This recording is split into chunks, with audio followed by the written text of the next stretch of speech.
Hello po mga lolo, lola, nanay, tatay, tito, tita, ate, kuya, kumusta po kayong lahat? Magandang araw po sa ating lahat. Ang ipapakita ko po mga SS sa inyo is yung part na naging emotional ako sa new vlog, new update ni tatay about Alex nung nakita na nila si Alex. Sana po magustuhan po ninyo.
Nagustuhan po ba ninyo yung mga pictures, mga SS na pinakita ko po sa inyo?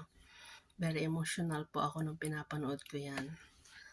And then, alam niyo po yung batang musmos na alam niyang nakagawa siya ng kasalanan sa kanyang mga magulang.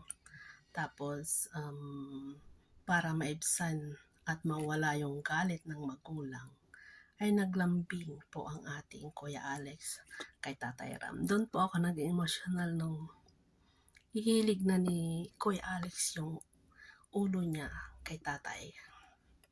Very napaka-emotional ko pong tao. Kaya madali po akong yung luha ko po, mababaw lang po. Sa mga ganong eksena, alam mo yung pinagdadaanan ng tao, tapos naiintindihan naman ni Tatay Ram yung pinagdadaanan ni Kuya Alex, kaya emotional po yung part na yun para sa akin. Alam ko sa mga nakapanood po ng vlog ni Tatay, yung update about Kuya Alex nang makita na nila at isama na nila si Kuya Alex sa barangay.